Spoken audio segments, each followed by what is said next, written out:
Doctor बीना चतुर्वेदी की आवाज़ में उनके कहानी संग्रह अपराजिता से सुनिए कहानी यात्रा। यह एक गांव से कलकत्ता जैसे भीड़भाड़ वाले बड़े शहर की यात्रा पर गई दो सहेलियों की कहानी है। इन दोनों के जीवन की यह यात्रा अभूतपूर्व थी। सुनिए कहानी यात्रा। मेरी स्मृति में एक सलोनी छवि सर्वदा मुस्कराती रहती है। हालांकि समय की गर्त में कुछ धुंधली अवश्य हो गई है, मगर अभी भी स्मृति के पन्नों पर अधमिटे अक्षरों सी बची हुई है और मेरे ब्रह्मांड के निनाद में अस्फुट स्वर सी बजती रहती है। मैं जब भी किसी खूबसूरत चेहरे को देखती हूँ, मुझे हमेशा उसी की याद आ जाती है। वह विद्यालय में मेरी सहपाठिनी थी, बेहद खूबसूरत थी। उसका नाक नक्श बहुत ही सुंदर था। उसे देखकर ऐसा अनुभव होता था जैसे किसी शिल्पकार ने उसे फुर्सत से बनाया था। गौर वर्ण, दुबली पतली, कांच सी चमकती हुई भूरी आंखें, लंबी पतली नाक, कमल की पंखुड़ी के समान गुलाबी पतले होठों वाली अपूर्व सुंदरी सबको अपनी ओर अनायासी देखने को मजबूर कर देती थी। उसके माथे पर लटकती हुई घुंघराली लट तथा कमर तक लहराती हुई लंबी चोटी के लिए दी हुई सभी उपमाएं छोटी लगती थीं। जब वह अपने बालों को धोने के बाद खुला छोड़ देती थी तो अनायासी मुंह से निकल पड़ता था, वाह! इसके खुले बाल तो इसकी सुंदरता में चार चांद लगा देते थे। सबको अपनी ओर आकर्षित कर लेने वाली अपूर्व सुंदरी थी वह। यहाँ मैं उसी सुंदरी नाम की मैं उसे सुंदरी नाम ही दे देती हूँ। गांव के स्वच्छंद वातावरण में पली बढ़ी इस सुंदरी की खूबसूरती की चर्चा दूर दूर के गांवों और शहरों तक पहुँच चुकी थी।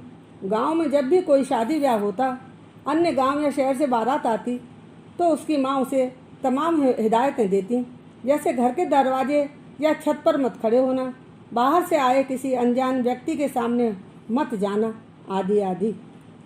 सुंदरी ने जब 10वीं तक की पढ़ाई पूरी कर ली तो उसकी माँ ने उसे बड़े भाई के पास कलकत्ता भेजने का विचार कर लिया।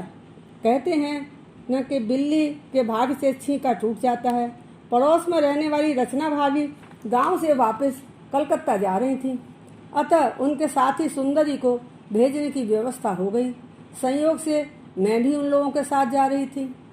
गांव के नज़दीक के शहर तक बस से जाने के बाद आगे की यात्रा रेलगाड़ी से करनी थी।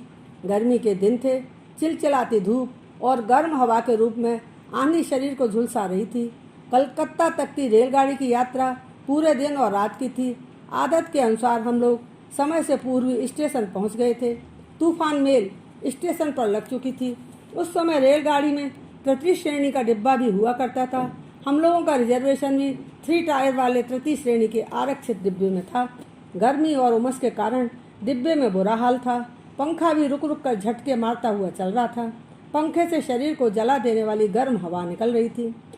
दिन भर की थकान और सहयात्रियों के शोर से सुंदरी को अजीब सी घबराहट हो रही थी। उसका जी मिचला रहा था और कुछ समय पश्चात उसे उल्टियाँ शुरू हो गईं। रचना भाभी ने कुछ दवा देकर सुंदरी से कहा कि वह सोने की कोशिश करे।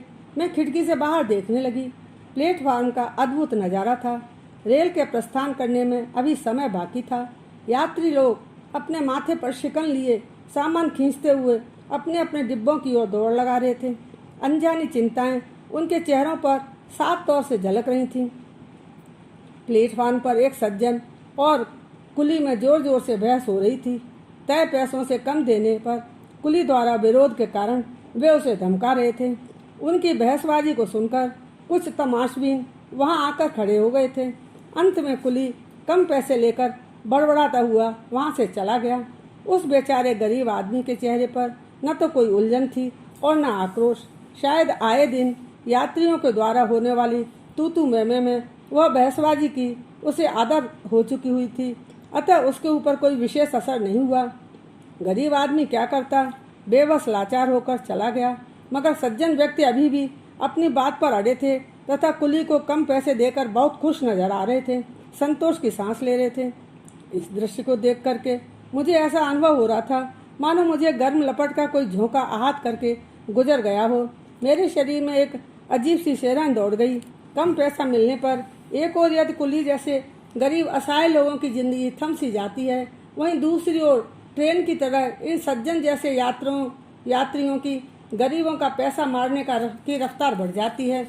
एक और गरीब को मेहनत का पूरा पैसा नहीं देते, दूसरी ओर खरी खोटी सुनाकर चलते बनते हैं। मेरी आंखें भावनाओं की लहरों से गीली हो रही थीं। यह सब देख और सुनकर मेरे अंदर भावों का जलजला आया और गुजर गया। भावनात्मक स्तर पर मैंने स्वयं को उससे जोड़ा पाया, किंतु यथार्थ के धरातल पर मैं उससे बहुत दूर थी।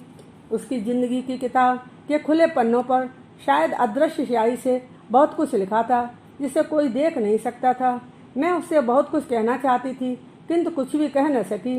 मेरे शब्द गले में ही अटक कर रह गए। मैं आज जिंदगी के कड़वे सच से रूबरू हुई थी। मेरी आंखों में आंसू छलक आए। मैं स्वयं को असहाय महसूस कर रही थी। उस माहौल में कुछ कर पाने की हिम्मत मैं नहीं जुटा पा रही थी। मेरे अंदर उथल पुथल थी, मगर बाहर केवल खामोशी। गार्ड ने झंडी दिखाई और रेल मंथर मंथर गति से चलने लगी। रात्रि का अंधकार चारों ओर पसर चुका था। मैं अपनी बर्थ पर लेट गई। दिन भर की थकान के बावजूद नींद मेरी आंखों से कोसों दूर थी। खुली खिड़की से गर्म हवा का अंदर आना जारी था। मैं अपने आप में खोई हुई थी और पटरी पर भागती ट्रेन एवं पीछे छूटे हुए प्लेटफॉर्म पर भागते हुए पल में आदर्शवाद और व्यावहारिकता का फासला महसूस कर रही थी। रेलगाड़ी छुक छुक करती हुई आगे बढ़ती जा रही थी। मैं रात भर कलकत्ता शहर के मधुर स्वप्नों में खोई रही। अचानक एक झटके के साथ ट्रेन की गति धीमी पड़ गई। उन्नीदी आंखों को मलते हुए मैंने खिड़की से बाहर की ओर झांक कर देखा तो मुझे ऐसा लगा कि शायद कोई शहर आने वाला है। रेलगाड़ी मंथर गति से हिचकोले खाती हुई आगे बढ़ रही थी। मुझे नींद तो आ ही नहीं रही थी और ऐसा लग रहा था कि सुबह होने वाली है। अतः मैं खिड़की के पास आकर बैठ गई। थोड़ी थोड़ी दूरी पर छोटे छोटे पुष्पों को देखकर ऐसा लग रहा था मानो वो सूर्योदय के स्वागत सत्कार की तैयारी में मुस्करा रहे हों। जगह जगह पान के पत्तों की बेलों का सौंदर्य देखते ही बनता था। इससे पूर्व मुझे इस प्रकार के दृश्य देखने को नहीं मिले थे। आकाश में तारे झिलमिला रहे थे। धरती पर धान के पौधों की हरियाली को देखकर मन हर्षातिरेक से प्रफुल्लित हो रहा था। प्रकृति की इस अद्भुत शोभा को देखकर दिलो दिमाग में खुशी की तरंगें हिलोरें ले रही थीं। अचानक डिब्बे के यात्रियों में हलचल शुरू हुई। यात्रियों ने अपना सामान संभालना शुरू कर दिया था। तीव्र गति से उठापटक शुरू हो गई। आपस में चर्चा होने लगी कि अब बस हावड़ा स्टेशन आने वाला है। मेरी उत्सुकता बढ़ने लगी। शहर के विषय में बहुत कुछ सुन रखा था, मगर देखने का अवसर आज मिलने वाला था। अचानक गाड़ी को आउटर पर रोक दिया गया। इंतजार की घड़ी कितनी कष्टप्रद होती है, इसका अनुभव मैं बेसब्री से कर रही थी। एक झटके के साथ गाड़ी चलने लगी। मैं बड़ी उत्सुकता से एकटक बाहर देख रही थी। हावड़ा स्टेशन के आते ही गाड़ी की गति काफी धीमी हो गई। इंतजार की घड़ी अब मेरे समीप थी। गाड़ी के रुकते ही मैंने देखा कि प्लेटफार्म पर लोग गाड़ी के डब्बों की ओर तीव्र गति से भाग रहे थे।